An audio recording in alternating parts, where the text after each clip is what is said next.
Bapak, Ibu, dan Saudara, selamat pagi, Shalom. Shalom. Kita akan sama-sama memulai ibadah kita pada pagi ini. Kita mau memuji Tuhan karena bersyukur bahwa Tuhan masih bisa membangunkan kita pada pagi ini. Namun sebelumnya, Bapak, Ibu, dan Saudara, mari kita saat teduh sejenak. Saat teduh dimulai.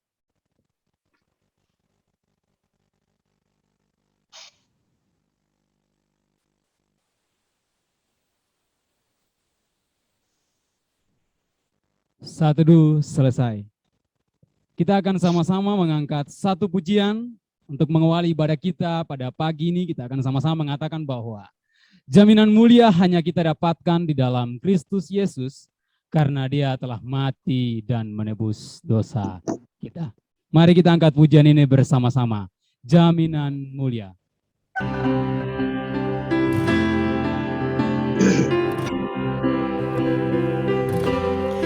Jaminan mulia ku diberi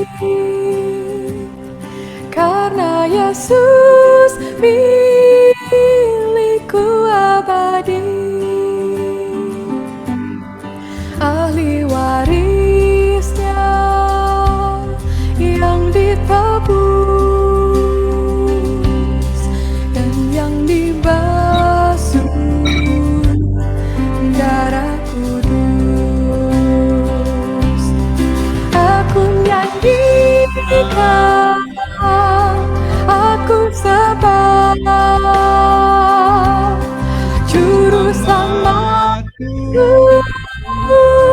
Maha Besar.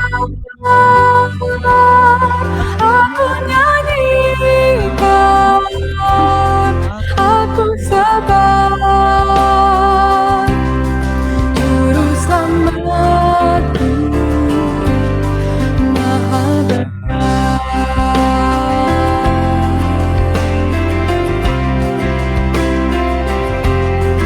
Hilang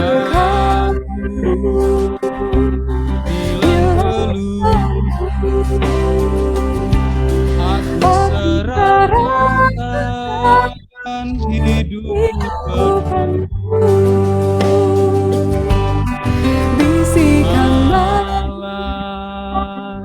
kuasa genap rahmat kasih-Nya sungguh besar. Aku nyanyikan, aku sembah Juru Selamatku, Maha Besar. Aku nyanyikan, aku sembah Juru Selamatku, Maha Besar.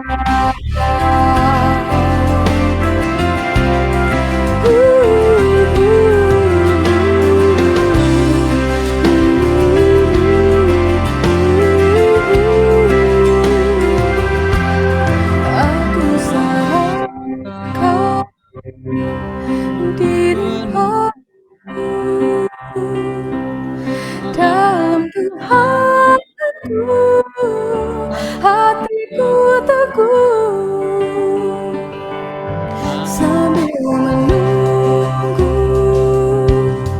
di dunia. Ku dipenuhi kasih mesra. Aku nyanyikan, aku sembah Juru Selamatku, Maha Besar. Aku nyanyikan, aku sembah Juru Selamatku, Maha Besar. Juru Selamatku, Maha Besar.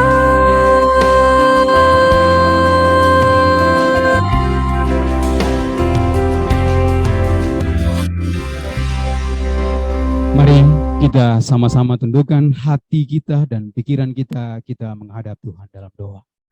Bapa, seperti pujian kami bahwa kami mau menyanyikan kasih-Mu, kami mau menyanyikan setiap pengorbanan-Mu dalam kehidupan kami.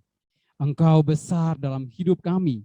Dan pada pagi ini Bapa, biarlah Engkau sucikan hati kami, sucikan pikiran kami, fokus kami supaya kami mau datang, kami mau duduk diam walaupun kami berbeda-beda tempat, dan kami melakukan ibadah ini walaupun melalui virtual media via Zoom meeting, tetapi kami percaya bahwa tidak mengurangi kekurangan Engkau untuk bersama-sama dengan kami.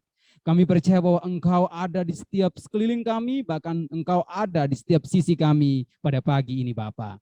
Kau memberkati dan Engkau yang sertai. Di dalam nama Kristus Yesus Tuhan kami yang hidup, ibadah kami ini mulai dari awal sampai akhirnya kami serahkan ke dalam tangan-Mu. Amin. Saya mengundang Bapak, Ibu, dan Saudara untuk bersama-sama kita berdiri. Kita akan sama-sama mengikrarkan pengakuan iman kita. Kita akan bersama-sama mengatakan demikian. Aku percaya kepada Allah, Bapa yang Maha Kuasa, Khalik langit dan bumi, dan kepada Yesus Kristus, Anak-Nya yang tunggal Tuhan kita, yang dikandung daripada Roh Kudus, lahir dari anak darah Maria, yang menderita sengsara di bawah pemerintahan Pontius Pilatus, disalibkan, mati, dan kuburkan, turun ke dalam kerajaan maut. Pada hari yang ketiga, bangkit pula dari antara orang mati, naik ke surga, duduk di sebelah kanan Allah, Bapa yang Maha Kuasa. Dan dari sana Ia akan datang untuk menghakimi orang yang hidup dan yang mati. Aku percaya kepada Roh Kudus, gereja yang kudus dan am, persekutuan orang kudus, pengampunan dosa, kebangkitan orang mati, dan hidup yang kekal. Amin. Bapak, Ibu, dan Saudara dipersilakan duduk kembali. Untuk meresponi pengakuan iman rasuli kita akan sama-sama mengangkat satu pujian sekali lagi. Yesus Juru Selamatku.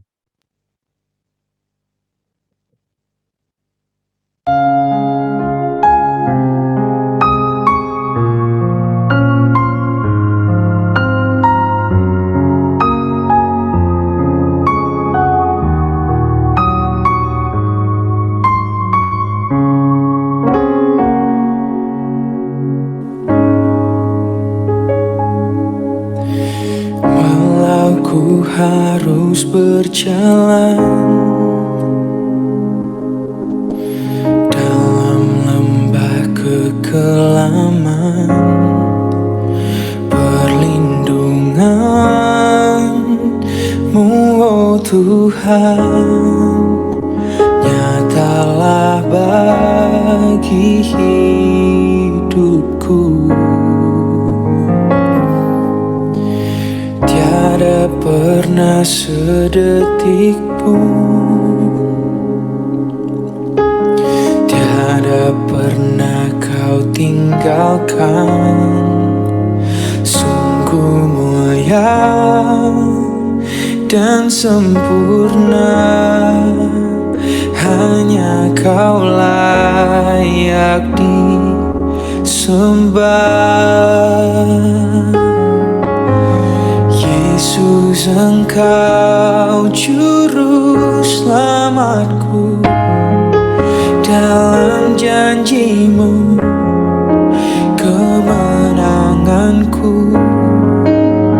Selamanya kan ku nyatakan besar setia-Mu Tuhan di hidupku.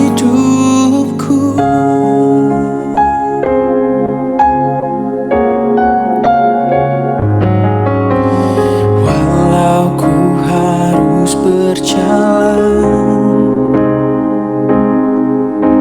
di dalam lembah kekelaman, perlindungan-Mu, oh Tuhan,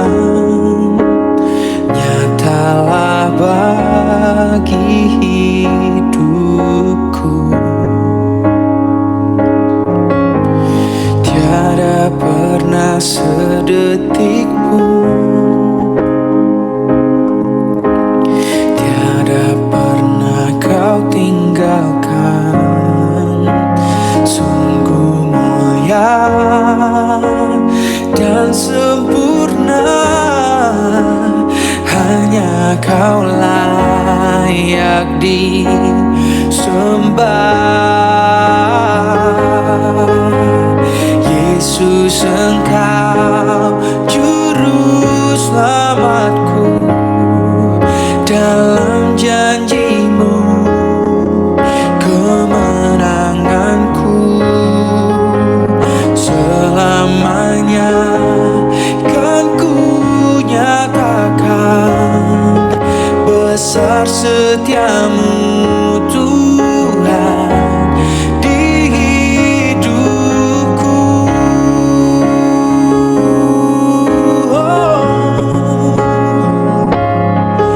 Dalam janji-Mu kemenanganku selamanya kan ku nyatakan. Besar setiamu Tuhan di hidupku.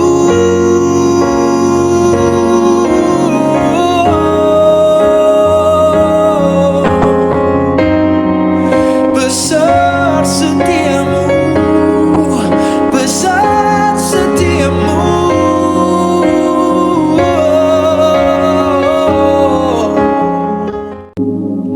Yesus, Engkau juru selamatku. Dalam janji-Mu kemenanganku selamanya kan ku nyatakan. Besar setiamu Tuhan. Yesus, Engkau juru selamatku. Dalam janji-Mu kemenanganku selamanya kan ku nyatakan. Besar setiamu Tuhan. Hey, besar setiamu Tuhan. Oh, besar setiamu Tuhan di hidupku.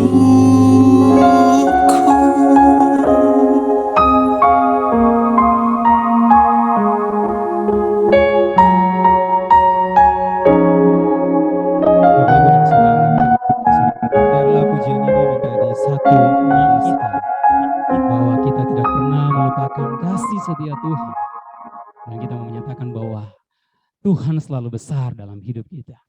Walaupun banyak tantangan hidup, walaupun banyak pergumulan, tapi kita percaya bahwa masih ada jalan yang Tuhan berikan buat kita. Bapak Ibu dan Saudara, pada kesempatan pagi ini kita akan sama-sama mendengarkan satu kebenaran firman Tuhan.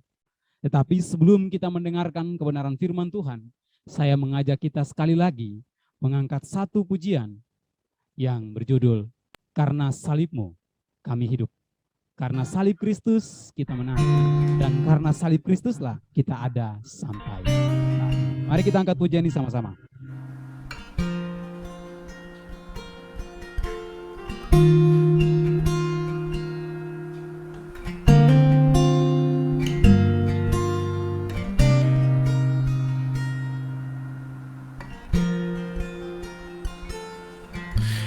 Hanya Kau Tuhan di hidupku.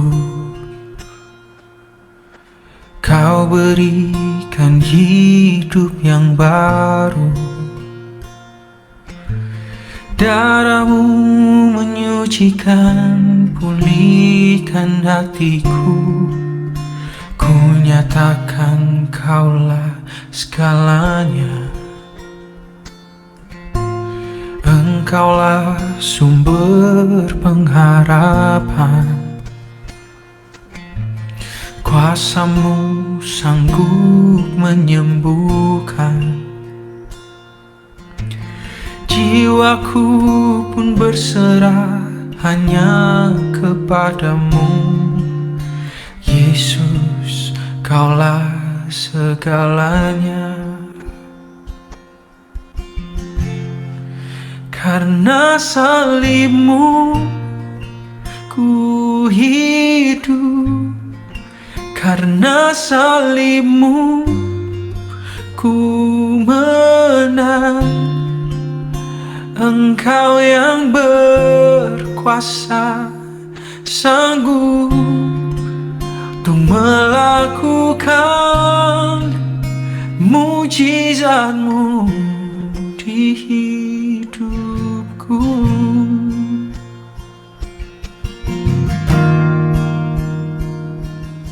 Oh,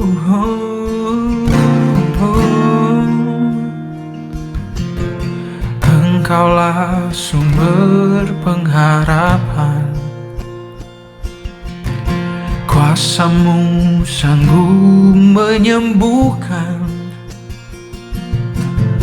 Jiwaku pun berserah hanya kepadamu. Oh Yesus, Kaulah segalanya. Karena salibmu ku hidup, karena salibmu ku menang. Engkau yang berkuasa, sanggup untuk melakukan mujizat-Mu. Karena salibmu ku hidup, karena salibmu ku menang. Engkau yang berkuasa, sanggup untuk melakukan mujizat-Mu di hidupku.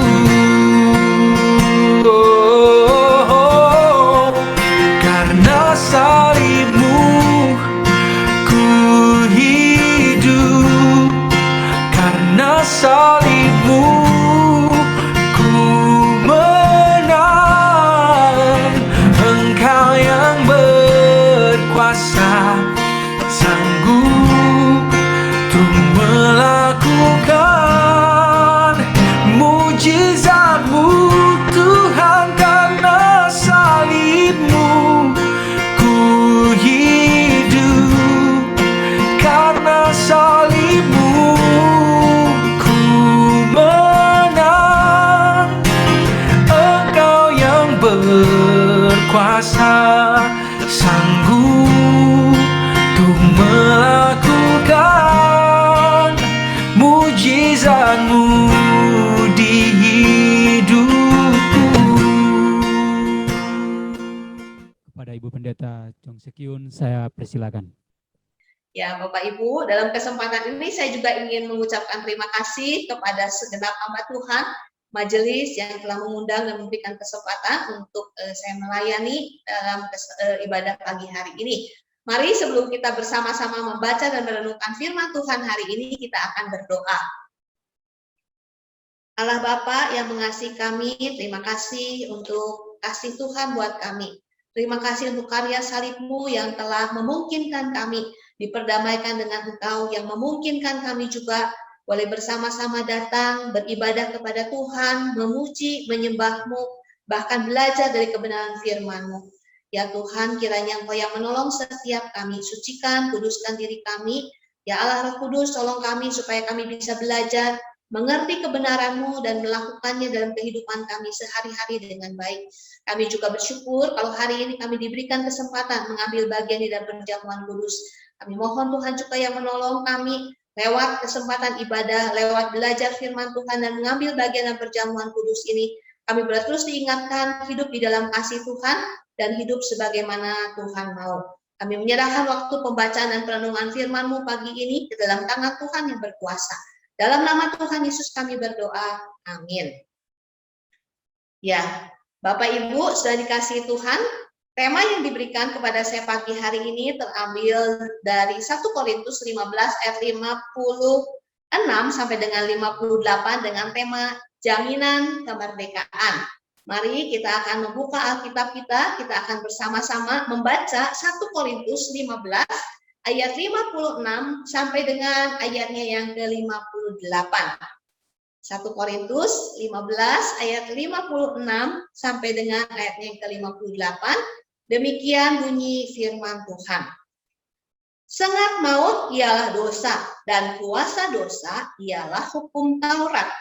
Tetapi syukur kepada Allah yang telah memberikan kepada kita kemenangan oleh Yesus Kristus Tuhan kita. Karena itu, saudara-saudaraku yang kekasih, berdirilah teguh, jangan goyah, dan giatlah selalu dalam pekerjaan Tuhan. Sebab kamu tahu bahwa dalam persekutuan dengan Tuhan, jerih payahmu tidak sia-sia.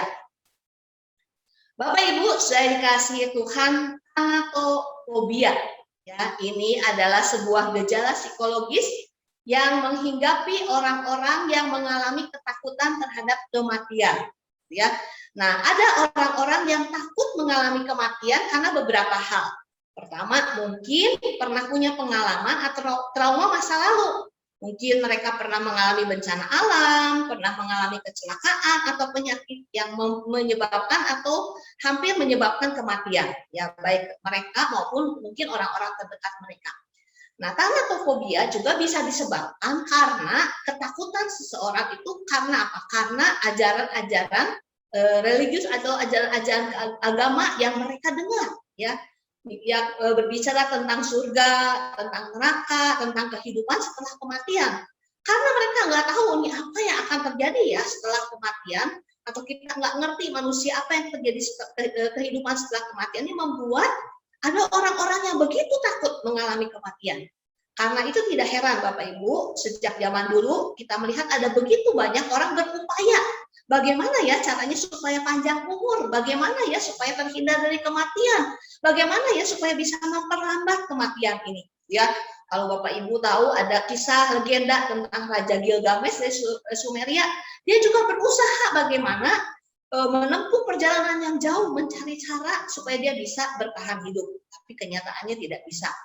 Kemudian Bapak Ibu Saudara, kita juga melihat bahwa para ahli di Tiongkok itu mereka juga pada abad ke-4 sebelum Masehi melakukan penelitian, membuat ramuan-ramuan menggunakan zat-zat ya yang mereka pikir dengan arsenik dan juga zat merkuri itu orang-orang bisa bertahan hidup, tapi ternyata justru ramuan itu mengakibatkan kematian atau meracuni beberapa kaisar pada masa itu.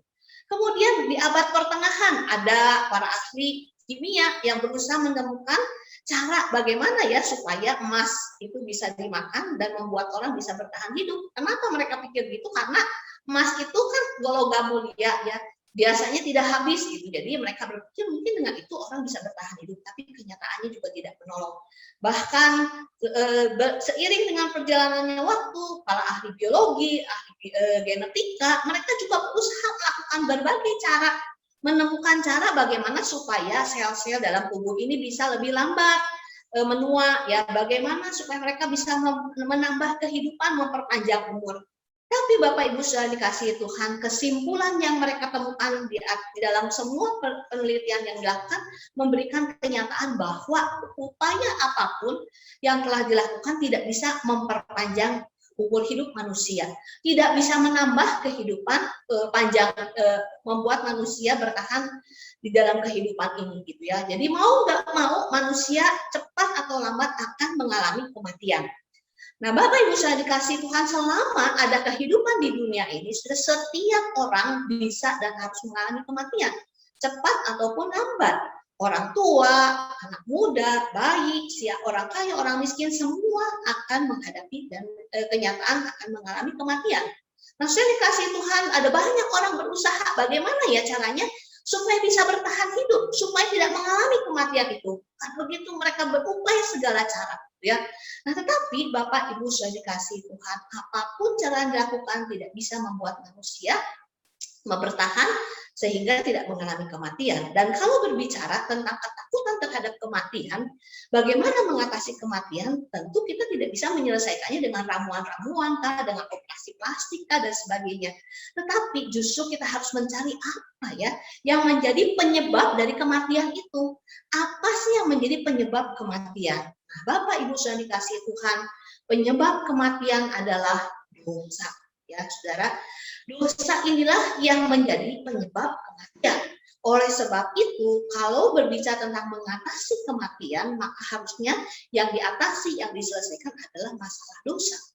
Nah, Bapak Ibu sudah dikasih Tuhan, di dalam 1 Korintus 15 ayat 56 kita membaca di bagian ini Paulus kembali menunjukkan dua masalah utama dalam kehidupan manusia, yaitu dosa dan maut, ya. Kejahatan atau dosa dan maut ini adalah masalah utama yang dihadapi oleh manusia. Dan dalam berbagai cara, dengan berbagai upaya, manusia berusaha mengatasi hal ini, ya. Maksud kasih Tuhan, dosa dan kematian ini merupakan dua hal yang berkaitan satu dengan yang lain dan tidak bisa dipisahkan satu dengan yang lain. Bahkan saudara, di dalam 1 Korintus 15 ayat 56 ini dikatakan bahwa sengat maut itu adalah dosa dan kuasa dosa adalah hukum Taurat. Ada banyak penafsiran memang menerjemahkan tentang ayat ini. Tetapi secara sederhana, ayat ini punya pengertian bahwa dosa itu merupakan sesuatu yang begitu berbahaya. Dan dosa ini akan berujung pada kematian. Nah, Bapak Ibu saya dikasihi Tuhan, dosa adalah masalah yang berat dan merupakan sesuatu yang menakutkan dan akan berujung atau berakhir pada kematian.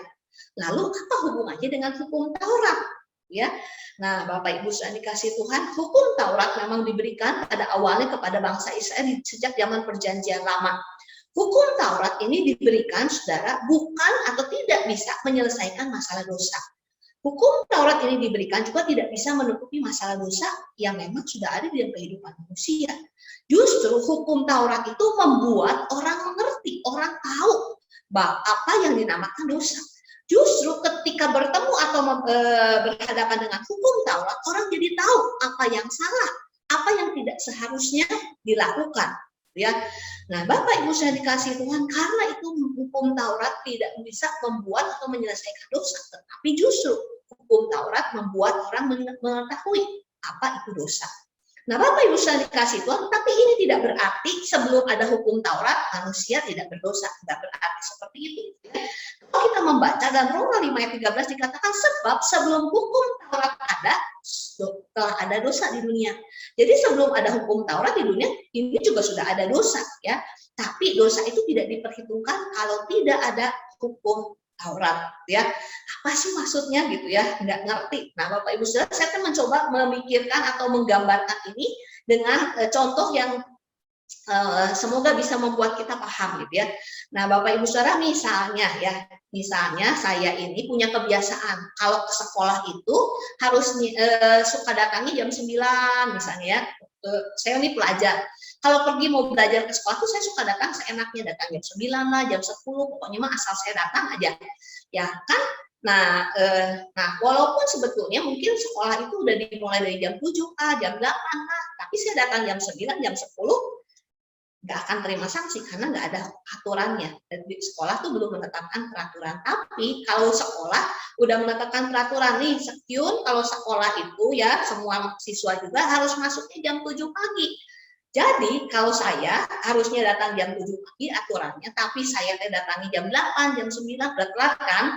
Berarti saya tuh melanggar peraturan yang udah ditetapkan. Nah, karena udah ada aturannya, saya harus datang jam 7, saya datangnya jam 8 atau jam 9, berarti saya terlambat. Mau nggak mau, saya berarti harus tahu, oh saya berarti salah. Dan saya harus terima konsekuensinya, yaitu menerima hukuman, menerima sanksi karena keterlambatan saya, karena saya melanggar perintah, aturan, tata tertib sekolah. Nah, Bapak Ibu sudah dikasih Tuhan, ketika hukum Taurat diberikan, manusia menyadari itu adalah dosa, itu adalah kesalahan dan tidak seharusnya dilakukan. Dan ketika menyadari itu seharusnya manusia kan menyadari, oh iya ya, bohong itu dosa, membunuh itu dosa, menyembah ilah lain itu dosa. Harusnya ketika menyadari itu manusia berusaha untuk tidak lagi melakukan itu karena tidak melanggar peraturan itu, gitu ya. Tapi kenyataannya di dalam kedagingan kita, di dalam kemanusiaan kita masih seringkali jatuh bangun dan kembali jatuh ke dalam kesalahan yang sama. Dan bahkan sudah dikasih Tuhan dalam kedagingannya manusia, bahkan kalau kita melihat dari perjalanan hidup bangsa Israel, bahkan terus seiring perjalanan hidup orang-orang di dunia ini sudah berkali-kali bahkan mungkin udah tahu nih ini teh salah, ini teh dosa. Di dalam kedagingannya bahkan ada banyak orang yang dengan sengaja melanggar peraturan, melanggar kebenaran yang seharusnya tidak dilakukan. Nah, Bapak Ibu Saudara, ketika seseorang melanggar hukum Taurat, ketika seseorang melanggar hukum yang di Taurat yang diberikan oleh Tuhan itu, sebetulnya manusia bukan sedang melanggar peraturannya saja, tetapi dengan sengaja artinya manusia sedang menjadi lawannya Tuhan, sedang berseteru dengan Tuhan, sedang bermusuhan dengan Tuhan. Dan saudara, artinya ketika manusia melanggar hukum Taurat, ketika melanggar perintah Tuhan, sebetulnya kita sedang melanggar dan melawan Allah sendiri. Dan tentu saja ketika kita melawan Allah, ketika manusia bermusuhan dengan Allah, ketika manusia dengan sengaja menolak kebenaran atau melanggar perintah Tuhan, itu artinya Tuhan berhak marah. Dan saudara, tentunya Tuhan berhak menyatakan sanksi kepada manusia. Dan kita manusia, orang-orang berdosa yang melanggar perintah Tuhan, yang sengaja melawan Allah, bermusuhan dengan Allah, berhak dan seharusnya sepantasnya menerima hukuman. Upah dosa, upah kejahatan itu yaitu mati, maut atau kematian kekal.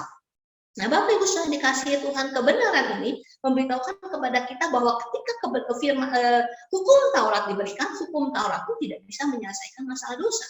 Hukum Taurat pun tidak bisa menyelesaikan masalah kematian.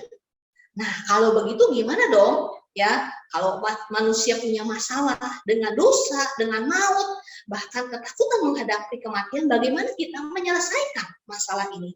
Bapak Ibu Saudara dikasih Tuhan, dalam bagian firman Tuhan yang kita baca secara khusus di ayat 57, Saudara menyatakan dan memberitahukan kebenaran kepada kita bahwa dengan berbagai cara, dengan berbagai kemampuan, sudah usaha manusia tidak pernah bisa menyelesaikan masalah dosa dan kematian.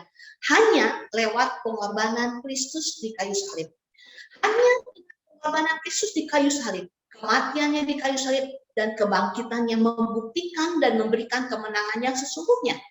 Saya dikasihi Tuhan, karena begitu mengalami banyak ketakutan, manusia berusaha dengan berbagai cara.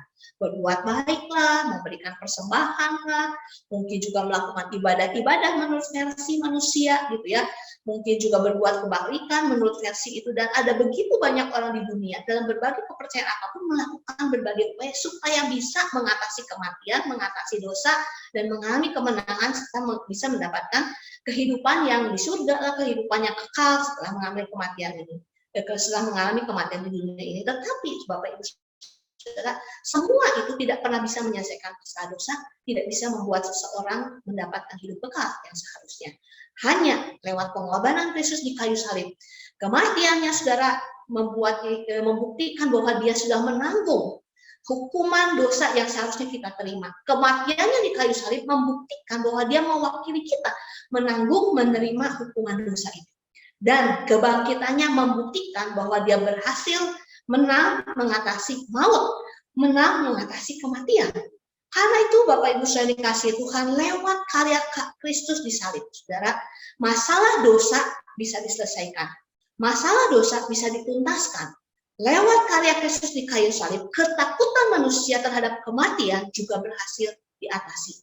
Sehingga setiap orang yang percaya kepada Tuhan Yesus Kristus, menerima Yesus Kristus sebagai Tuhan dan Juru Selamat dalam hidupnya, dia punya kuasa, punya kemampuan juga untuk bisa menaklukkan dosa, bukan lagi dikuasai oleh dosa.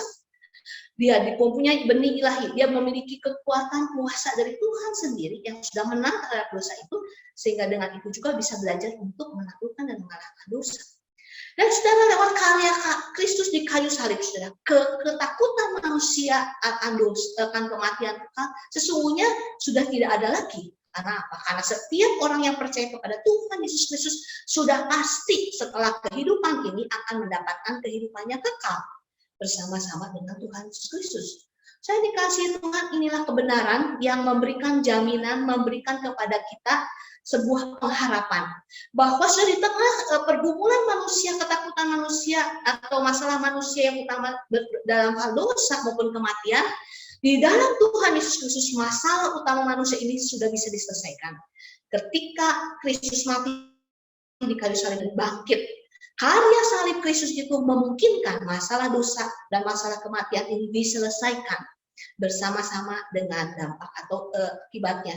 Bapak Ibu saya dikasihi Tuhan, inilah kebenaran dalam harapan, jaminan yang diberikan kepada kita sebagai orang-orang percaya. Ketika kita memiliki hidup di dalam Kristus, menerima Yesus Kristus sebagai Tuhan dan Juru Selamat dalam kehidupan kita, kita memiliki juga kuasa kemenangan itu. Kita memiliki kuasa kemerdekaan itu. Sehingga dengan kuasa itu sudah kita bisa harusnya menaklukkan dosa yang mungkin masih juga mengganggu, yang masih mencobai kita di dalam kehidupan kita di dunia ini. Bapak Ibu saya dikasihi Tuhan, kita masih hidup di dunia dan masih dalam kedagingan. Sekalipun Kristus sudah mati di kayu salib dan menyatakan kuasa kemenangannya atas dosa dan kematian, tetapi di dalam kemanusiaan kita, di dalam kehidupan kita di dunia ini, kita masih akan terus bergumul dengan dosa, ikut keinginan daging atau ikut keinginan roh, ikut maunya Tuhan atau maunya dunia ini, kita akan masih terus bergumul dengan hal itu. Tetapi orang-orang yang percaya kepada Tuhan Yesus Kristus diberikan kuasa untuk bisa menaklukkan dan mengatasi masalah dosa ini. Nah, Bapak Ibu saya dikasihi Tuhan, kebenaran ini juga sebetulnya kita bisa temukan atau kita baca di dalam surat 1 Yohanes pasal 3. Ya, kalau Bapak Ibu Saudara membaca ayat pasal 3 ayat 1 sampai dengan 10, Saudara, di situ dikatakan bahwa orang-orang bahwa kuasa dosa atau pekerjaan iblis khusus di ayat 8 itu berhasil ditaklukkan, dihancurkan lewat pengorbanan atau karya Kristus. Lewat pernyataan Kristus, lewat karya Kristus di salib, pekerjaan dan kuasa pekerjaan iblis itu dosa itu berhasil dimusnahkan atau dipatahkan. Dan orang-orang yang percaya kepada Kristus, yang lahir dari Kristus menjadi anak-anak Allah, dia diberikan kuasa, diberikan kemampuan, diberikan benih ilahi, sehingga orang-orang yang percaya kepada Kristus atau yang disebut sebagai anak-anak Allah ini tidak berbuat dosa dan tidak dapat berbuat dosa lagi. Ya, kalau Bapak Ibu membaca pasal 3 ayat 6, pasal 3 ayat 9 di dalam 1 Yohanes 3 ini, sudah kita akan melihat bahwa orang-orang yang lahir dari Allah, orang-orang yang menjadi anak-anak Allah, dia tidak berbuat dosa dan tidak dapat berbuat dosa lagi. Tapi mungkin kita tanya-tanya ya, tapi kok dalam kehidupan sehari-hari kok saya masih bisa jatuh dalam dosa ya? Dalam kehidupan saya sebagai hamba Tuhan juga masih bisa. Kadang lalai ya, mungkin dalam kehidupan kita mungkin kita juga pernah jatuh dalam dosa kedagingan, dalam dosa marah mungkin ya. Walaupun kita udah jadi anak Tuhan nih, udah percaya Tuhan Yesus, tapi kita masih bisa marah. Mungkin kita pernah jatuh dalam kebohongan, mungkin kita pernah jatuh di dalam membenci orang, ya mungkin kita juga melawan Tuhan, melawan kebenaran firman Tuhan, ya tidak melayani, tidak jadi saksi di tengah keluarga, ya tidak mengerjakan tanggung jawab kita. Nah, gimana dong menghubungkannya dengan kebenaran ini? Nah, Bapak Ibu saya dikasihi Tuhan, memang dalam kehidupan kita masih bisa jatuh bangun, bahkan masih mungkin jatuh dalam dosa. Tetapi kata tidak berbuat dosa yang digunakan di dalam surat 1 Yohanes ini menunjukkan bahwa dosa itu berbuat dosa yang maksudnya adalah berbuat dosa sebagai kebiasaan, sebagai gaya hidup. Ya, jadi di dalam bagian ini dikatakan orang yang sudah lahir di dalam Tuhan Yesus Kristus, orang yang sudah menjadi anak Allah, orang yang sudah menerima Yesus sebagai Tuhan dan Juru Selamatnya, yang sudah memiliki kuasa kemenangan atas dosa, dia tidak akan lagi dengan sengaja menikmati dosa atau sengaja terus-menerus berbuat dosa. Orang yang sudah memiliki kuasa kebangkitan Kristus, kuasa kemerdekaan atas dosa itu, dia tidak akan lagi menjadikan dosa itu sebagai gaya hidup. Masih bisa jatuh dalam dosa, tapi bukan lagi menjadi kebiasaan yang ya udah biasa dah gini. Bukan lagi seperti itu. Karena apa? Karena kita sebagai orang yang telah dimenangkan, yang sudah memiliki kuasa kemenangan atas dosa, kemerdekaan atas dosa, yang sudah lahir sebagai anak-anak Allah, ada benih ilahi. Ada keinginan atau ada hasrat untuk tidak lagi hidup di dalam dosa. Ada hasrat tidak lagi mau berkecimpung ataupun melakukan dosa. Malah justru Benih ilahi itulah yang membuat seseorang justru nggak mau lagi berbuat dosa. Dan bahkan berusaha untuk mengalahkan dosa. Nah, Bapak Ibu yang dikasihi Tuhan, sebagai orang-orang percaya dalam kehidupan ini mungkin kita masih akan bergumul dan bisa jatuh dalam dosa, tapi kita tidak akan sengaja berbuat dosa. Bapak Ibu yang dikasihi Tuhan, mungkin ini kita bisa menggambarkannya seperti ini gitu ya. Nah, kalau kita Bapak Ibu misalnya jalan-jalan naik gunung gitu ya, dan kita itu misalnya melewati jalan yang di sebelahnya jurang. Nah, biasanya kalau memang perjalanan naik gunung itu udah biasa dilalui orang, biasanya suka ada pembatasnya, pegangannya. Bagaimana supaya orang yang jalan lewat jalan yang sempit mungkin, jalan yang terjal, yang licin itu, orang tetap bisa melewatinya dengan aman, nggak sampai jatuh ke jurang, gitu ya. Nah, kalaupun ada pegangan, mungkin kita akan berpegang supaya nggak jatuh, terpleset, apalagi masuk ke dalam jurang. Tapi mungkin di dalam perjalanan kita bisa aja licin, ya jalannya habis hujan dan sebagainya, bisa saja masih mungkin kita bisa terpleset. Tetapi sebagai orang yang normal, biasanya kita nggak akan sengaja, walaupun udah ada pembatas, udah ada pegangan supaya nggak jatuh, kita nggak akan sengaja lompat ke jurang. Ya, nah sudah demikian juga dengan kehidupan kita sebagai orang percaya yang sudah memiliki jaminan kemenangan atas dosa. Kita walaupun masih bisa jatuh dalam dosa, tetapi kita tidak akan dengan sengaja melakukan dosa. Kita tidak akan sengaja berbuat dosa. Nah, Bapak Ibu yang dikasihi Tuhan, oleh sebab itu, sebagai orang-orang yang sudah menang terhadap dosa, sebagai orang-orang yang sudah merdeka, tentu kita harus berusaha juga berjaga-jaga. Bagaimana supaya kita tidak jatuh dalam dosa? Karena di dalam kehidupan kita di dunia ini, kita masih akan terus bergumul seumur hidup kita dengan gangguan-gangguan dari dosa. Kita akan terus bergumul dengan keinginan-keinginan dunia yang mungkin bisa mempengaruhi kita untuk jatuh dalam dosa. Nah, karena itu sebagai orang-orang yang sudah menang, sebagai orang-orang yang sudah dimerdekakan, tentu kita harus menjaga stamina rohani kita. Kita harus menjaga kehidupan kita sebagai orang yang sudah merdeka terhadap dosa. Bagaimana caranya? Nah, Bapak Ibu Saudara, kalau kita membaca di pasal 15 ayat 58, ada dua hal, ya saya akan menyimpulkan dua hal yang seharusnya kita lakukan sebagai orang percaya, sebagai orang merdeka yang sudah memiliki kuasa kemerdekaan terhadap dosa. Yang pertama, kita harus hidup di dalam kebenaran. Ya. Di firman Tuhan dikatakan, hendaklah engkau berdiri, ya. Karena itu saudara-saudara yang kekasih, berdirilah teguh, jangan goyah. Berdirilah teguh, jangan goyah. Artinya apa, saudara? Berdiri dengan tetap, berdiri dengan gak goyang, berdiri dengan tidak bergeser. Apapun keadaannya, apapun goyangannya, apapun tantangannya. Berdirinya di atas apa? Berdiri teguhnya. Berdiri atas kebenaran, ya. Bapak Ibu Saudara, kalau membaca di dalam 1 Korintus 15 ayat 1, di situ Paulus menuliskan, dan sekarang saudara-saudara, aku mau mengingatkan kamu kepada Injil yang aku beritakan kepadamu dan yang kamu terima dan yang di dalamnya kamu teguh berdiri. Jadi harus berdiri dengan teguh, tidak goyah, tidak bergeser di mana? Di dalam atau di atas kebenaran firman Tuhan. Di atas kebenaran firman Tuhan yang sudah kita dengar, yang sudah kita pelajari. Dan ini artinya kita harus terus hidup di dalam kebenaran firman Tuhan. Kita harus terus mengusahakan dengan sengaja membaca firman Tuhan, merenungkan firman Tuhan di dalam kehidupan kita sehari-hari. Karena apa? Karena dari firman Tuhan itulah kita bisa mengerti apa maunya Tuhan. Karena dari firman Tuhan itulah kita bisa tahu apa yang harusnya menjadi pijakan dasar, menjadi pola acuan bagi kita ketika kita menghadapi dan menjalani kehidupan ini. Yang mungkin ada berhadapan dengan begitu banyak tantangan, begitu banyak godaan, begitu banyak pilihan untuk yang bisa membuat kita jatuh dalam dosa. So kita perlu punya apa yang pegangan. Kita harus berpegang teguh pada kebenaran. Supaya ketika kita berpegang teguh dan hidup di dalam kebenaran, kita bisa tahu apa yang salah, apa yang nggak benar.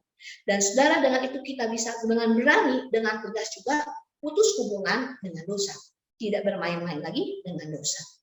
Nah, Bapak Ibu saudara Tuhan, itulah yang harusnya kita lakukan. Dan kedua, saudara, dikatakan jangan goyah, tetapi ya giatlah selalu dalam pekerjaan Tuhan, dan giatlah selalu dalam pekerjaan Tuhan. Sudah kata giat di sini Paulus menggunakan sebuah kata yang menunjukkan sebuah tindakan yang dilakukan secara aktif. Ayo terus kerjakan pekerjaan Tuhan, ayo terus melayani Tuhan, ayo terus lakukan kebenaran itu di dalam praktik hidup sehari-hari. Bukan cuma sebagai sebuah rutinitas, ya. Jadi aktif di sini bukan cuma rutinitas ya, Sabtu, Senin, Selasa, Rabu, Kamis jam sekian baca doa bahasa Alkitab jam sekian, doa hari ini kebaktian, bukan cuma rutinitas. Tapi kata aktif di sini punya pengertian dilakukan dengan sengaja, secara teratur dan meningkat terus. Kuantitasnya bertambah, kualitasnya juga bertambah. Ya, jadi karena harusnya orang-orang yang hidup di dalam firman Tuhan itu mempraktekkan firman Tuhan di dalam kehidupan sehari-hari, bukan cuma gitu-gitu aja, tetapi justru makin hari makin kuat, makin hari makin bertumbuh, makin hari kuantitas melakukan kebenarannya semakin banyak dan kuantitas melakukan dosanya harusnya makin dikit, semakin kita bertumbuh. Dan ketika kita aktif hidup di dalam kebenaran, melakukan, mempraktekkan kebenaran kehidupan kita dalam pelayanan kita, harusnya kualitas kita sebagai murid Kristus, sebagai orang percaya harusnya makin baik. Artinya berarti kita harusnya makin hari semakin serupa dengan Kristus. Dan itu berarti harus dilakukan dengan sengaja, dengan aktif. Dan itu merupakan proses hidup kita seumur hidup kita. Nah, Bapak Ibu, saya dikasihi Tuhan, saya senang menggambarkan perjalanan hidup kita sebagai orang percaya itu seperti orang naik sepeda. Gitu ya. Nah, saudara, kalau saya mengumpamakan, saudara, orang naik sepeda itu sebagai perjalanan hidup kita sebagai orang percaya, itulah yang harusnya kita jalani dalam masa-masa kita, menggunakan sisa hidup kita, waktu hidup kita sebelum kita ketemu dengan Tuhan. Sebelum kita mencapai garis finish dari kehidupan kita ini harus terus berjalan, harus terus mengayuh sepeda kita sampai kita bisa sampai di garis finish. Ya, nah Bapak Ibu Saudara, bagi Bapak Ibu yang suka naik sepeda, tentu Ibu Bapak tahu gitu ya, kalau ban depan itu biasanya digunakan untuk mengarahkan. Ini sepeda mau jalan kemana nih, ke kiri, ke kanan, atau lurus. Nah, dan ban sepeda bagian belakang itulah yang menggerakkan sepeda ini supaya tetap bisa jalan, gitu ya.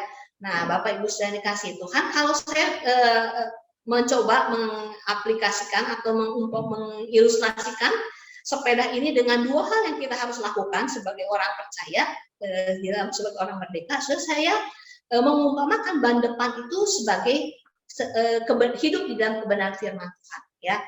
Nah, ban depan itu sebagai hal yang harusnya kita lakukan, yang mengarahkan kita kemana kita harus berjalan, dan kebenaran firman Tuhan harusnya menjadi ban depan dalam perjalanan hidup kita, yang mengarahkan nih, saya harusnya hidup jalannya kemana, mengarah tentunya kepada Kristus. Dan ban belakang itu adalah yang menggerakkan kita, menolong kita untuk mempraktekkan firman Tuhan itu secara nyata, sehingga kita bukan cuma tahu kebenaran, bukan cuma mengerti, baca Alkitab, dengar khotbah, ya tahu, tapi kita bisa mempraktekkan itu sehingga apa?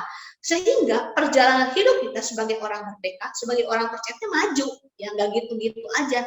Ya udahlah, udah percaya semuanya sudah selamat, udah gitu aja, enggak ya. Tapi harusnya berproses terus berjalan sampai kita makin hari makin serupa dengan Kristus. Nah, dalam perjalanan kita mengayuh sepeda ini harus jalan terus. Kalau berhenti mengayuh, pertama kita nggak jalan lagi, kedua bisa juga jatuh. Nah, dalam perjalanan hidup kita mungkin aja sudah kita juga bisa capek, kita bisa jatuh karena mungkin ada batu-batu, ada jalan berlubang gitu ya. Nah, di dalam kita naik sepeda gitu kan. Nah, jadi tetapi kalau kita udah jatuh, udah berhenti, capek, jalan lagi. Harusnya nggak berhenti, ya udahlah, nggak mau lagi, udah capek, enggak ya. Harusnya kalau kita tahu ada garis finish yang harus kita capai, kita akan berdiri lagi, kita akan mengayuh lagi, dan semakin kita terlatih mengayuh, saudara, otot-otot kaki kita tentu akan menjadi semakin kuat. Dan kita akan semakin terampil waktu jalan, lihat ini udah ada batu, ada lubang, gimana nih supaya kita nggak jatuh karena batu, karena lubang yang ada. Nah, itu akan terlatih ketika apa? Ketika kita udah makin sering, makin terlatih mengayuh atau menguasai sepeda kita. Nah, Bapak Ibu saya dikasih Tuhan, demikian juga dengan kehidupan kita sebagai orang percaya. Sudah perjalanan hidup kita sebagai orang percaya untuk menjaga stamina rohani supaya kita bisa hidup sebagai orang yang sungguh-sungguh merdeka terhadap dosa, itu adalah perjalanan seumur hidup. Itu adalah hal yang harus kita terus lakukan gitu ya, harus terus berjalan. Mungkin bisa jatuh, mungkin bisa berhenti karena lelah.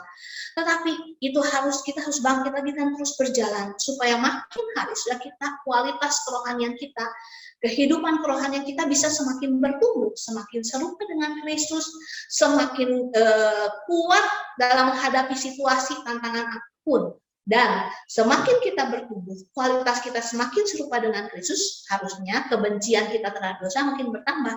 Artinya harusnya makin kita bertumbuh, makin kita serupa dengan Kristus, kita justru semakin benci terhadap dosa. Makin banyak kita melakukan hidup benar seperti Kristus, harusnya membuat kita makin sedikit untuk berbuat dosa, bahkan kalau bisa sama sekali jangan lagi jatuh dalam dosa gitu ya. Nah, saya dikasih Tuhan, ini adalah proses yang harus kita bangun, harus kita latih, yang harus kita kerjakan dalam kehidupan kita sehari-hari. Kita harus membaca, merenungkan, dan melakukan supaya kita nggak lupa, supaya kita bisa terus bertumbuh ya. Seperti orang ibu-ibu kalau suka masak, baca resep, kadang-kadang kalau kita udah biasa masak atau baca resep, oh ya kebayanglah nanti masukin tepung, nanti dikocok seperti gini, nanti dimasak, nanti udah jadi gini-gini. Tahapnya mungkin kita udah kebayang. Tapi kalau kita nggak praktek, sebentar aja kita lupa. Tapi kalau udah baca resep, oh gini ya, terus dipraktekin, biasanya lebih ingat. Nah, sudah demikian juga dengan kebenaran firman. Ketika kita membaca, merenungkan firman, kita harus hidup di dalamnya dan mempraktekkan itu dalam kehidupan sehari-hari supaya kita bisa terus bertumbuh makin hari makin serupa dengan Kristus dan kita bisa menjadi orang-orang yang merdeka dari dosa, merdeka terhadap dosa. Kenapa? Karena kita udah terbiasa hidup benar. Karena kita udah tahu nih yang benar ini. Jadi udah nggak mau lagi dan nggak kepengen lagi sesuatu yang nggak benar, yang nggak berkenan kepada Tuhan. So inilah proses perjalanan hidup kita sebagai orang percaya. Kita memang lemah di dalam kedagingan kita memang terbatas, tetapi Allah Roh Kudus yang tinggal dalam kehidupan kita ketika kita percaya Yesus Kristus, Allah Roh Kudus yang akan memberikan kepada kita kekuatan, memberikan kepada kita kemampuan supaya kita bisa tetap hidup menang terhadap dosa, menjadi orang-orang yang merdeka terhadap dosa dalam situasi apapun, bahkan dalam situasi yang tidak mudah. Ya, saudara, kalau situasi hidup kita gampang, mudah, ya lebih mudah mungkin ya untuk taat kepada firman Tuhan, walaupun kadang mungkin bisa jatuh karena saking mudah dan enaknya. Tapi saudara, ketika situasi tidak aman, tidak mudah, tidak enak, kita akan lebih mudah mungkin jatuh dalam dosa, mungkin kita juga sulit meresponi tantangan yang ada, ya kita bersyukur dan sebagainya. Tetapi biarlah Allah Roh Kudus memberikan kepada kita kekuatan untuk bertahan dan hidup dalam kebenaran. Biarlah firman Tuhan yang telah kita baca dan renungkan itu terus boleh berbicara di dalam kehidupan setiap kita, mengingatkan kita bagaimana kita harusnya hidup benar, hidup merdeka dari dosa. Nah, Bapak Ibu, saya dikasih Tuhan, saya ingin mengakhiri renungan firman Tuhan pagi ini dengan kisah dari seorang ibu yang bernama Corrie ten Boom. Saya percaya sebagian besar mungkin di antara kita pernah mendengar nama ini ya. Seorang ibu yang lahir dari keluarga yang hidup di dalam firman. Jadi sejak kecil papahnya atau Corrie ten Boom ini sudah melatih, mengajar seluruh anak-anaknya untuk hidup di dalam firman Tuhan. Ya, jadi setiap pagi, setiap malam mereka harus baca firman Tuhan, merenungkan firman Tuhan, dan terus supaya mereka bertumbuh dalam firman. Dan sudah keluarga Corrie ten Boom ini boleh dikatakan keluarga yang murah hati, ya, senang menolong orang. Oleh sebab itu, ketika tahun 1844, ketika terjadi penjajahan Jerman di Belanda, keluarga ini berusaha menolong, melindungi orang-orang Yahudi yang sudah dari kejaran orang-orang Jerman. Nah, karena perbuatan atau karena upaya mereka ini, gerakan bawah tanah untuk melindungi orang-orang Yahudi ini membuat akhirnya Corrie, cicinya, dan kemudian papahnya ini dipenjara. Ya, nah Bapak Ibu saya dikasih Tuhan, kehidupan di penjara selama 3 bulan pertama masih di Belanda itu masih agak di penjara yang pertama itu masih agak lumayan bisa dijalani dengan baik. Tetapi ketika setelah 3 bulan, kemudian dia dipindahkan ke penjara yang ada di Ravensbrück, ya.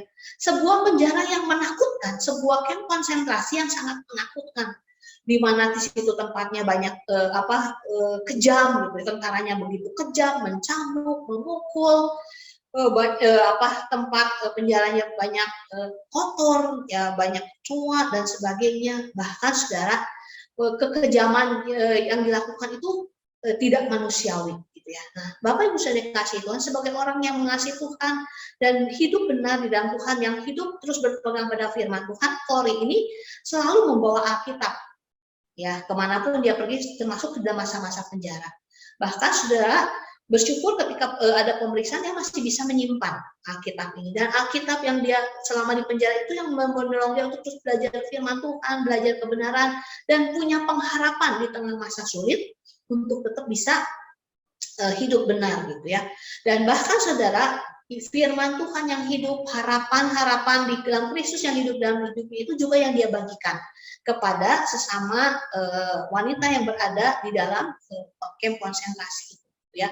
Nah, sehingga sekalipun ada kesulitan, tantangan, masa yang tidak mudah, mereka tetap bisa hidup di dalam firman, punya pengharapan, ya mereka bisa berdoa bersama di tengah masa-masa ini ya. Sampai akhirnya saudara, Kori ini berhasil akhirnya bisa dibebaskan ya. Nah, Bapak Ibu sudah dikasih Tuhan, tetap, dan setelah dia bebas, saudara, akhirnya dia kemudian membuat sebuah buku, dan kemudian dia melakukan perjalanan menceritakan pengalaman hidupnya. Satu kali ketika dia menceritakan, membagikan pengalaman hidupnya, setelah dia selesai berbicara, tiba-tiba ada seorang pria menghampiri dia. Kemudian dia berbicara, saya mau minta maaf. Sudah ketika mendengar pernyataan pria ini dan dia kemudian melihat wajah pria ini, Kori kemudian teringat bahwa ternyata orang yang ada di depannya ini adalah tentara yang pernah begitu kejam berlaku terhadap dirinya dan kakaknya gitu ya. Dia adalah salah satu dari sekian tentara yang pernah menyuruh mereka tanpa busana berjalan di depan para tentara ini. Sudah pengalaman yang begitu menyakitkan, pengalaman yang begitu pahit, yang begitu sulit bagi dia untuk bisa mengampuni gitu. Aduh, dalam hatinya gimana mungkin mengampuni gitu ya. Boro-boro pengen mengampuni, mau menjabat tangannya aja kayaknya gak kepengen gitu ya. Nah, tapi di dalam pergumulan itu Kori ingat kebenaran firman Tuhan, bagaimana dia harus mengasihi, bagaimana dia harus mengampuni musuh, bahkan berbuat baik kepada musuh. Jadi dalam masa-masa dia bergumul untuk menghadapi kenyataan ini, dia punya dua pilihan. Taat kepada firman, kemudian menang atas dosa, merdeka dari dosa, atau turut keinginan sendiri-sendiri, membuat atau mempertahankan sakit hatinya. Jadi kasih Tuhan dalam keadaan posisi seperti itu, dia berdoa bergumul ya. Dia berdoa bagaimana Tuhan kasih kekuatan, kemampuan untuk bisa mengampuni, karena ini susah, walaupun tahu firman-Nya harus mengampuni, tapi susah untuk bisa sungguh-sungguh mengampuni orang yang pernah begitu kejam pada dirinya. Tapi Bapak Ibu Saudara, akhirnya Kori memilih untuk taat kepada Tuhan, dan dia mengampuni orang yang pernah begitu kejam dan menorehkan luka di dalam hatinya. Saudara, akhirnya dia memaafkan dan dia menang dari dosa. Dalam keadaan tersulit, saudara, tantangan yang dia harus hadapi, dia bisa kalah terhadap dosa dengan mempertahankan dendam dan kemarahannya. Nah, tapi saudara, di dalam keadaannya pada waktu itu, Kori memilih untuk taat kepada Tuhan walaupun tidak mudah. Dengan kekuatan Tuhan, dia berusaha untuk mengalahkan dan menaklukkan dosa, kemarahan, dosa, kebencian dalam dirinya. Dan dengan kekuatan itu juga dia berhasil menang. Dia bisa merdeka dari dosa sekalipun di tengah situasi yang tidak mudah. Bapak Ibu yang dikasihi Tuhan, bagaimana dengan kehidupan setiap kita sebagai orang-orang percaya, sebagai orang-orang yang sudah merdeka dari dosa. Sudah hidup kita juga akan terus berhadapan dengan kenyataan ini. Ada dosa, ada tantangan, ada daya dunia yang begitu nikmat, ya saudara, bahkan juga ada begitu banyak tantangan yang bisa membuat kita juga terpleset dan jatuh dalam dosa. Tetapi biarlah kebenaran firman Tuhan hari ini terus mengingatkan kita, mengajar kita untuk terus bertahan hidup, mengayuh sepeda kehidupan kita dengan tekun, dengan sengaja. Terus belajar hidup di dalam kebenaran firman dan mempraktikkan firman Tuhan di dalam hidup kita, supaya makin hari kita bisa makin bertumbuh. Kita semakin serupa dengan Kristus, kita bisa semakin benci dosa, dan kuasa atau benih ilahi yang ada di dalam hidup kita ini boleh semakin bertumbuh, semakin kuat, semakin memungkinkan kita untuk membenci dosa, untuk menang atas dosa dan mengalahkan dosa. Kiranya Allah Roh Kudus menolong setiap kita, memberikan kekuatan dan kemampuan kepada kita. Dan Bapak Ibu Saudara, ketika pagi ini juga kita punya kesempatan bersama-sama mengambil bagian dalam perjamuan kudus, biarlah perjamuan kudus hari ini juga terus mengingatkan kita sebagai orang percaya, sebagai orang yang sudah ditebus begitu besarnya kasih Tuhan, pengorbanan Kristus di kayu salib. Pengorbanannya telah mampu membuat atau menaklukkan kuasa dosa dan ketakutan terhadap kematian. Dan biarlah ini juga terus mengingatkan kita untuk boleh hidup sebagai orang-orang yang merdeka dari dosa. Mari kita akan bersama-sama berdoa, mohon Tuhan yang menolong kita untuk hidup sebagaimana yang Tuhan mau, dan Tuhan juga yang menolong kita ketika kita bersama-sama mengambil bagian di dalam perjamuan kudus pada hari ini. Mari kita berdoa.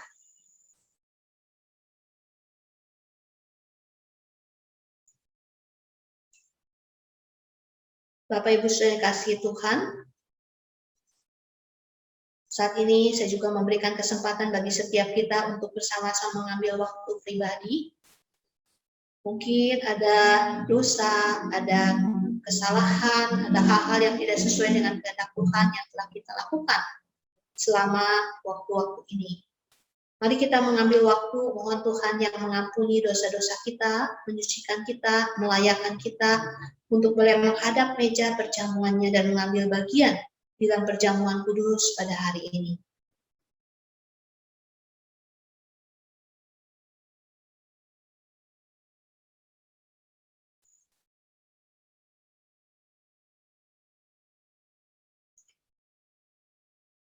Allah Bapa yang mengasihi kami, terima kasih untuk kebenaran firman Tuhan yang boleh mengajar dan mengingatkan kami kembali bagaimana seharusnya kami sebagai orang-orang yang sudah dimerdekakan untuk hidup sebagai orang-orang yang merdeka dari dosa. Ya Tuhan, tolonglah setiap kami supaya kami boleh hidup seperti yang Tuhan mau. Makin hari kami bisa semakin benci dosa, semakin hari kami juga bisa semakin putus hubungan dari dosa. Kiranya Tuhan Yesus menolong setiap kami. Allah Roh Kudus berikan kami kekuatan dan kemampuan untuk melakukannya. Terima kasih untuk karya salib Kristus yang sudah menuntaskan semuanya. Terima kasih untuk karya salib Kristus yang sudah memberikan kekuatan, memberikan kemampuan, memberikan kemenangan bagi setiap kami. Dan kami bersyukur untuk kuasa Tuhan yang boleh hidup dalam hidup kami. Kami sungguh rindu sebagai orang-orang yang sudah mendapatkan kuasa kemenangan atas dosa dan kematian ini, kami boleh terus menghidupkan kuasa itu dalam kehidupan kami, supaya kami boleh hidup sebagai orang-orang yang merdeka dari dosa, apapun situasi kehidupan yang harus kami hadapi.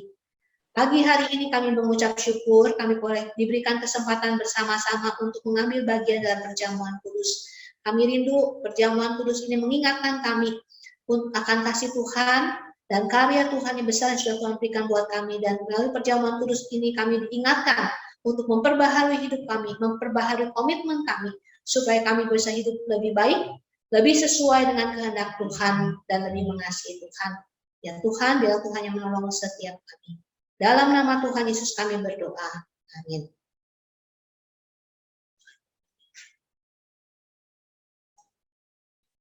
Ya, Bapak Ibu, sudah dikasihi Tuhan, perjamuan kudus ini diadakan bagi setiap orang yang sudah percaya kepada Tuhan Yesus Kristus, yang sudah dibaptis dewasa, dan yang sudah mempersiapkan hati untuk menerimanya. Perjamuan kudus ini bukan sebuah ritual, tetapi sebagai sebuah kesempatan bagi kita untuk mengingat kasih Tuhan, mengingat karya salib Tuhan yang sudah Tuhan kerjakan dalam hidup kita. Dan perjamuan kudus ini sebetulnya merupakan kesempatan bagi kita juga untuk kembali memperbaharui komitmen hidup kita sebagai orang percaya, supaya kita bisa hidup lebih baik, hidup lebih benar seperti yang Tuhan mau. Sekarang kita akan mempersiapkan hati, mempersiapkan diri. Para jemaat juga boleh dipersilakan untuk mempersiapkan roti dan anggur yang sudah bersiapkan di rumah masing-masing.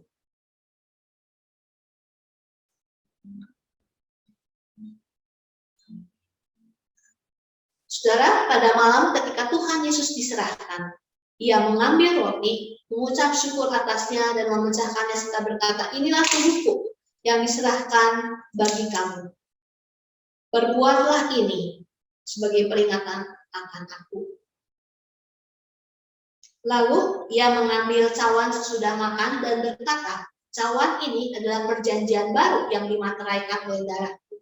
Setiap kali kamu meminumnya menjadi peringatan akan aku. Mari saya mengundang Bapak Ibu Saudara untuk berdiri.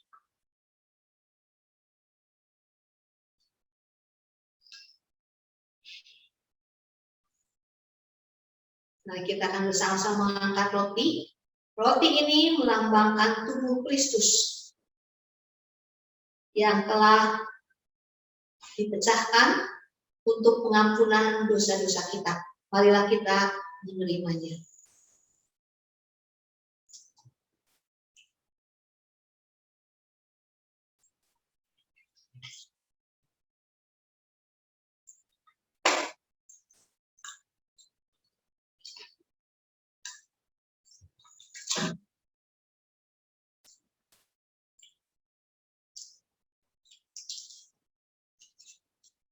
Selanjutnya, mari kita akan mengangkat anggur kita.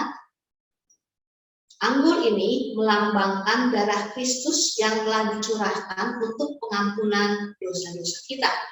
Marilah kita menerimanya dengan ucapan syukur.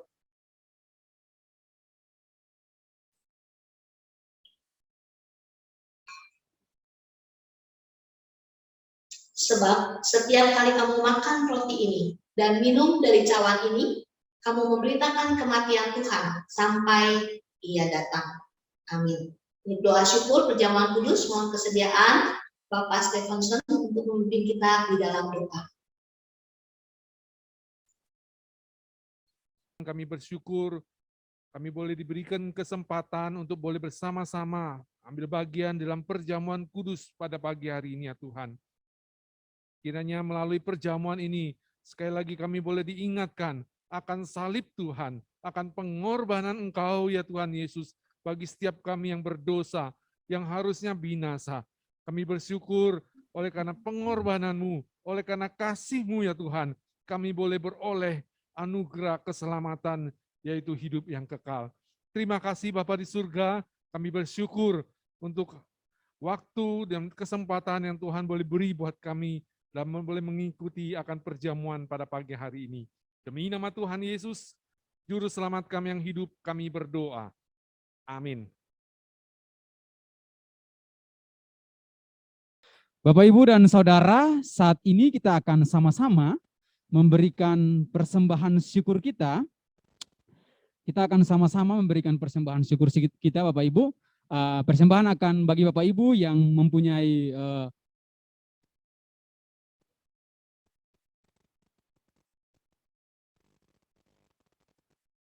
bagi Bapak Ibu yang mempunyai M-Banking bisa mengirimkan persembahan melalui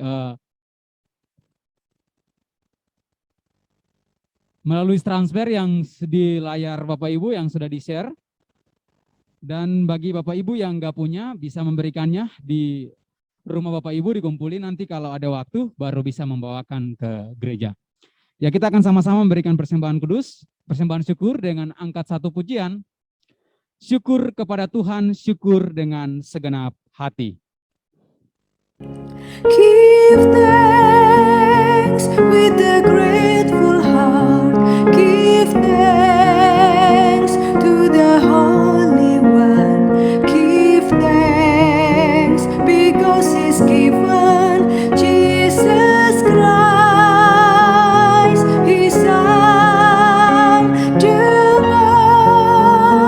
hati bersyukur pada Allah yang kudus, syukur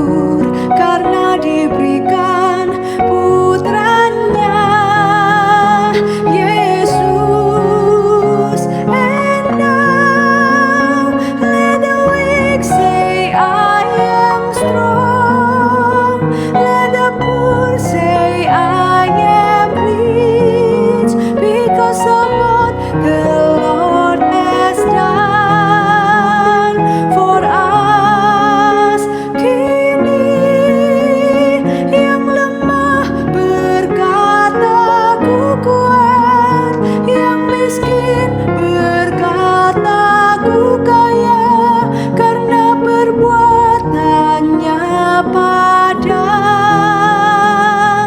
kita. Give thanks.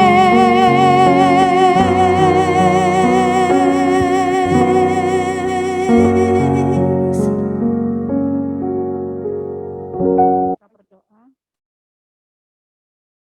Bapa di surga, kami bersyukur jika hari ini ketika kami bisa datang di hadapan Tuhan, ingatkan kami bahwa semua ini hanya karena anugerah daripada Tuhan. Terima kasih karena Tuhan masih memberkati kami, melindungi kami, menjaga kami, memberikan kami kesempatan untuk menikmati hari lepas hari. Karena itu Tuhan, sepatutnya lah ketika kami bisa memberi bagi Tuhan. Karena terlebih Tuhan lebih dahulu memberi bagi kami, memberkati kami dan memenuhi segala kebutuhan kami. Karena itu Tuhan, ajar kami ketika hari ini, kalau kami bisa memberi bagi pekerjaan Tuhan, biarlah kami bisa melakukannya dengan sukacita dan sukarela. Karena kami tahu apapun yang kami berikan juga tidak sebanding dengan berkat Tuhan yang terlalu besar yang sudah Tuhan berikan. Baik berkat jasmani maupun berkat rohani yang sudah Tuhan berikan bagi kami. Karena itu kami bersyukur Tuhan untuk segala berkat, segala anugerah yang sudah Tuhan berikan bagi kami. Dan terlebih Tuhan ajar kami, bukan saja kami bisa berani memberi uang kami, memberi waktu kami, tapi terlebih juga memberi hidup kami bagi Tuhan. Terima kasih Tuhan, kami berdoa mengucap syukur. Tuhan memberkati setiap persembahan yang sudah dikumpulkan, biarlah itu bisa dipakai untuk pekerjaan Tuhan. Di dalam nama Tuhan Yesus yang hidup, kami berdoa dan mengucap syukur. Amin.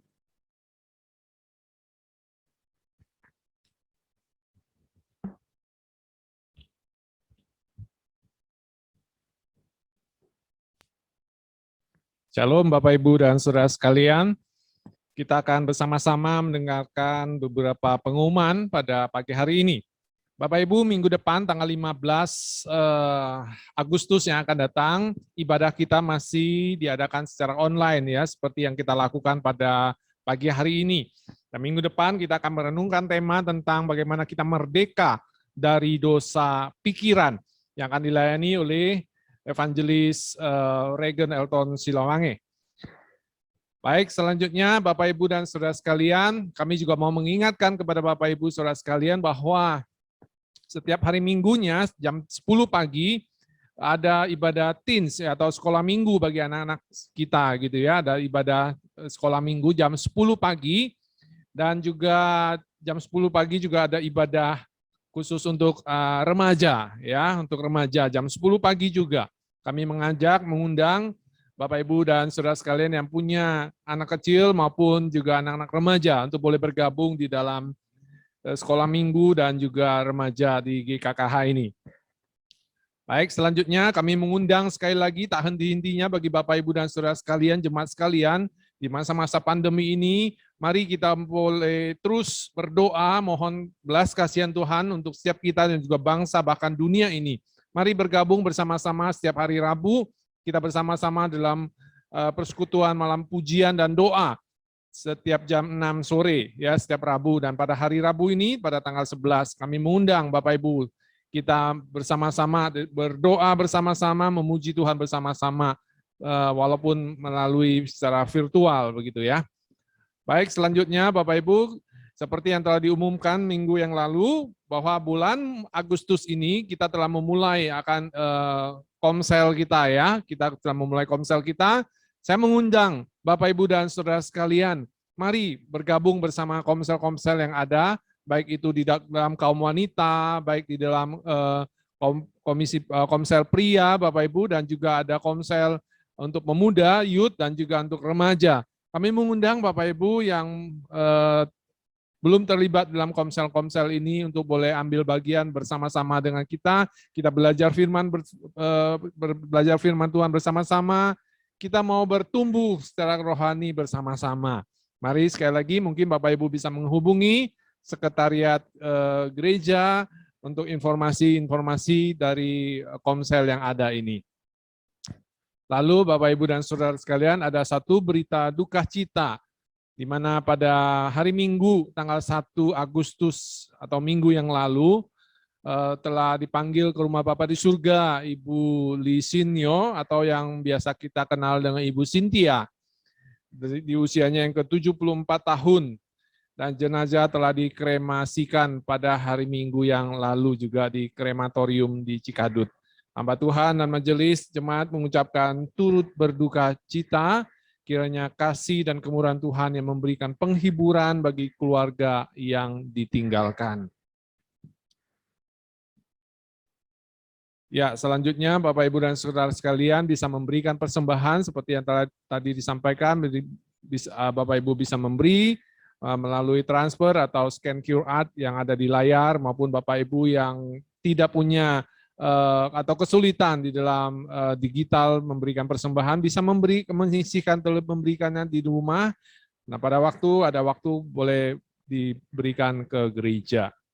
Baik Bapak, Ibu, dan Saudara sekalian, terakhir saya mewakili hamba Tuhan, majelis, dan juga jemaat Gereja Kristen Kalam Hidup mengucapkan banyak terima kasih atas pelayanan daripada Pendeta Chong Seok-hyun pada pagi hari ini dalam melayani firman Tuhan dan juga perjamuan kudus pada pagi hari ini. Sekian pengumuman kita pada pagi hari ini, Bapak Ibu. Selanjutnya kita akan naikkan pujian pengutusan. Selanjutnya Pendeta Chong Seok-hyun akan pimpin kita di dalam doa syafaat dan juga doa berkat.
Mari kita berdoa. Allah Bapa yang mengasihi kami mengucap syukur untuk kebaikan Tuhan, anugerah Tuhan buat setiap kami. Terima kasih untuk karya penebusan-Mu buat kami, sehingga kami boleh diberikan kesempatan datang ke hadapan-Mu, kami bisa beribadah, belajar firman Tuhan, dan dalam kesempatan ini kami juga bisa berdoa, mengajukan setiap pergumulan, setiap permohonan kami kepada Tuhan. Pagi hari ini ya Tuhan, kami bersehati ingin menyerahkan bagi kehidupan jemaat dan pelayanan di Gereja Kristen Kalam Hidup Bandung. Kami mohon Tuhan yang menolong supaya jemaat Tuhan, hamba-hamba Tuhan, para majelis di dalam masa-masa ini juga boleh terus bertumbuh. Sekalipun mungkin ada kesulitan, ada tantangan, pergumulan yang harus dihadapi, tetapi masa-masa ini justru membuat setiap anak-anak-Mu, setiap jemaat-Mu untuk boleh semakin dekat Tuhan, semakin mengandalkan Tuhan, bahkan bertumbuh di dalam Tuhan. Berdoa juga ya Tuhan bagi pelayanan dan jemaat di Merakai, Tuhan juga yang menolong mereka juga terus bertumbuh di dalam masa-masa ini, semakin hari semakin serupa dengan Kristus. Kami juga bersehati menyerahkan untuk umat Kristen, untuk gereja-gereja dan hamba-hamba Tuhan yang ada. Ya Tuhan, kami sungguh rindu di tengah masa ini ada banyak kesulitan, Ada banyak tantangan yang harus dihadapi dalam masa pandemi ini. Mungkin juga ya Tuhan ada yang jemaat ataupun hamba Tuhan dan pelayanan-pelayanan atau gereja yang juga mengalami kesuaman, yang mengalami kejenuhan ataupun juga mungkin mengalami masalah di dalamnya. Pada saat ini kami bersehati mohon anugerah dan belas kasihan-Mu ya Tuhan. Bangkitkan gereja-Mu, bangkitkan hamba-hamba-Mu, berkati ya Tuhan supaya anak-anak Tuhan boleh terus bangkit, boleh menjadi terang, menjadi berkat dimanapun secara khusus di tengah masa dan zaman ini ya Tuhan. Kami mohon anugerah dan belas kasihan-Mu. Kami juga berdoa menyerahkan untuk STT Kalam Mulia, bersyukur untuk penyertaan-Mu bagi STT Kalam Mulia sampai dengan saat ini. Kami mau berdoa untuk para dosen, untuk para staf, pengurus yayasan, dan kami mengingat untuk para mahasiswa. Kiranya Tuhan yang menolong, terus menambah-nambahkan karunia, kemampuan, supaya di dalam menjalani masa pemberlengkapan diri, di masa mempersiapkan diri menjalani panggilan Tuhan ini, mereka juga punya hati yang lembut, hati yang siap dibentuk, dan mereka juga dipersiapkan menjadi hamba-hamba Tuhan yang sungguh-sungguh berkenan kepada Tuhan, yang Tuhan bisa tempatkan dimanapun sesuai dengan kehendak dan rancangan Tuhan. Berkati STT Kalam Mulia untuk segala kebutuhan yang diperlukan, biar Tuhan juga yang menyediakan dan mencukupkan ya Tuhan. Kami juga tetap mengingat bangsa dan negara kami Indonesia. Dalam masa-masa ini ya Tuhan, mohon belas kasihan-Mu supaya masa pandemi ini juga bisa segera berakhir. Kami berdoa menyerahkan untuk upaya pemerintah dalam menerapkan PPKM dan melakukan berbagai upaya untuk boleh mengatasi masalah ini. Tuhan berikan hikmat, kemampuan pada mereka. Dan tolong setiap kami sebagai warga negara, supaya kami juga bisa mengambil bagian dan tanggung jawab kami di tengah bangsa ini, membangun bangsa ini, memberkati bangsa ini ya Tuhan. Mohon anugerah Tuhan, mohon belas kasihan bagi setiap kami. Berkati kehidupan setiap kami dimanapun kami berada ya Tuhan. Pakai setiap kami menjadi saksi Tuhan, menjadi saluran berkat Tuhan, dan tolong kami supaya kami bisa hidup sebagai orang-orang yang merdeka dari dosa, dimanapun kami berada, situasi apapun yang kami hadapi. Berikan kami kuasa ya Allah Roh Kudus, supaya kami bisa keluar sebagai pemenang di tengah tantangan, di tengah peperangan melawan dosa di zaman atau di tempat dimanapun kami berada. Dan akhirnya Bapak Ibu saya dikasih Tuhan, saya mengundang Bapak Ibu saudara untuk berdiri, dan saat ini arahkanlah hatimu kepada Tuhan dan terimalah berkat-Nya. Kasih karunia dari Tuhan kita Yesus Kristus, kasih yang sempurna dari Allah Bapa, kekuatan, penghiburan, pertolongan dari Allah Roh Kudus senantiasa menyertai saudara sekalian, mulai dari saat ini sampai Tuhan Yesus datang kembali. Amin.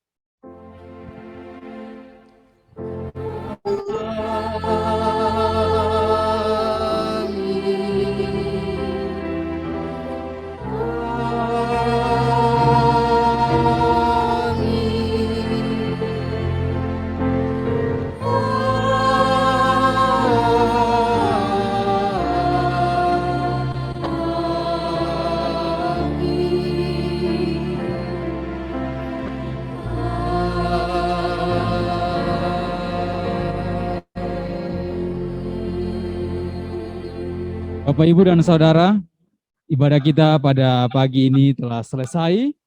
Dipersilakan duduk kembali. Selamat hari Minggu, dan Tuhan Yesus memberkati. Mari kita saat teduh bersama.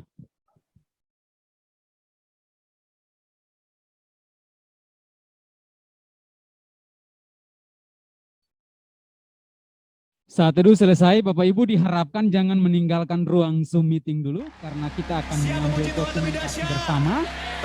Jadi Bapak Ibu mohon yang kameranya masih off, boleh di on supaya memperlihatkan wajah-wajah Bapak Ibu, dan kita akan sama-sama mengambil foto untuk dokumentasi. Kasih yang begitu besar, lebih kuat dari dosa. Kasih yang menemukanku, selamatkan dan pulihkanku.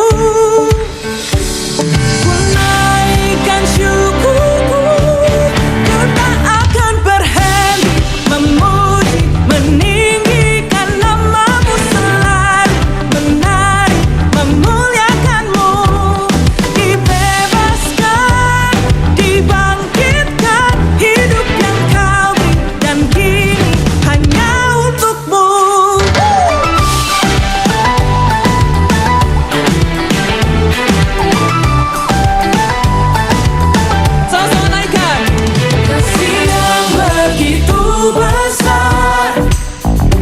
lebih kuat.